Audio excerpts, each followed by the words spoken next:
चीन ने कब्जा किया है। 10 जून को राहुल गांधी ट्वीट करते हैं कि चीनी हमारे इलाके में घुस आए हैं और प्रधानमंत्री चुप हैं। 11 जून को संबित पात्रा ट्वीट करते हैं सेना के पूर्व अधिकारियों के बयान को हैशटैग बनाते हैं कि राहुल ने सेना का अपमान किया है। सेना के 71 पूर्व अफसर राहुल के ट्वीट की निंदा करते हुए कहते हैं कि राहुल को उस इलाके का इतिहास पढ़ना चाहिए और 1962 की नेहरू की चूक को नहीं भूलना चाहिए।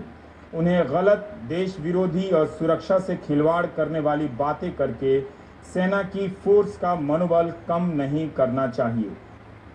क्या चीन ने भारत की जमीन पर कब्जा किया है? ये सवाल पूछना एक ऐसे समय में जब विपक्षी दल कांग्रेस निहायत कमजोर हो चुकी है, आसान बात नहीं थी। और उतनी ही आसान बात थी सरकार के लिए कि चूंकि राहुल गांधी ने पूछा है, इसलिए उसका मजाक भी उड़ाया जा सकता है और कुछ भी जवाब दिया जा सकता है। जवाब देने के लिए आए केंद्रीय कानून मंत्री रविशंकर प्रसाद। राहुल गांधी को इतनी तो समझदारी होनी चाहिए कि चीन के साथ सामरिक संबंधों पर ट्विटर से सवाल नहीं पूछा करते। कम से कम चुनौती भरे मामलों में, विदेश नीति में क्या वो खुलकर इस तरह से सवाल पूछना उनका लाजिमी है? क्या लाजमी है? हम देश भर के साथ सद्भाव और शांतिपूर्ण तरीके से रास्ता निकालते हैं और निकालेंगे। राहुल गांधी जी, कृपया कर करके आप थोड़ा सा इन चीजों को सीखिए। आप वही हैं जिन्होंने बालाकोट के हमले के बाद भी सबूत मांगा था।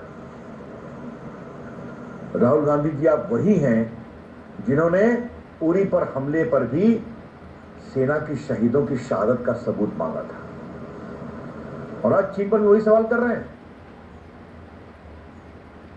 राहुल गांधी थोड़ा समझें, वरना चीन की कहानी आएगी और कांग्रेस ने चीन के साथ किस तरह से चीजों को संभालने की कोशिश की थी, तो बहुत चीजें निकलेंगी। कम से कम अभी देश में एकता रहे, बहुत जरूरी है।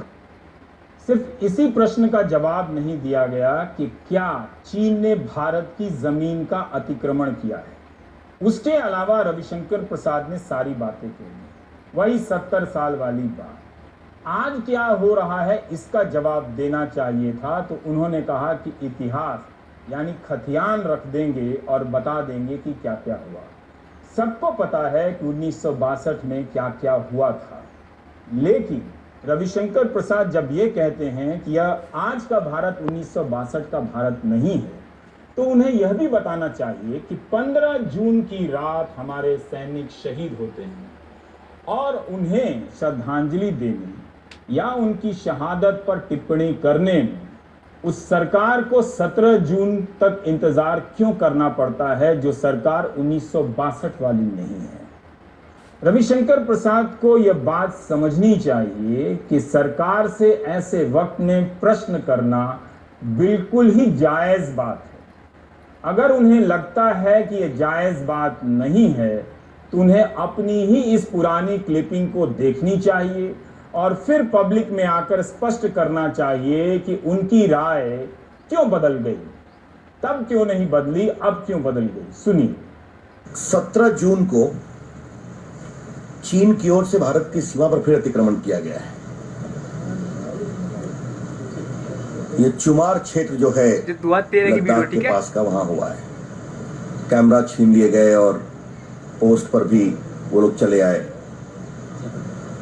The BJP would like to ask the government of India why this incident was not conveyed to the public earlier, why it was deliberately suppressed. जो अप्रैल 15 की घटना हुई थी दौलत बेग ओल्डी सेक्टर में, 21 दिन चली थी। उसके बाद चीन के प्रधानमंत्री भारत आए थे, कहा गया था सब ठीक है। एक हमारा एप्रीहेंशन है कि क्या एंथोनी साहब की जो चीन यात्रा हुई थी और उसके पहले मेनन साहब जो नेशनल सिक्योरिटी एडवाइजर हैं, उनकी चीन यात्रा हुई थी, उसकी यात्रा के सहूलियत को बताने के लिए इसे दबाया गया। ये बहुत गंभीर सवाल है, हम इसका उत्तर जानना चाहेंगे। बीजेपी वाले खुद ही बोल जाते हैं हमने क्या यह कहा। प्रेस कॉन्फ्रेंस 10 जुलाई 2013 की है।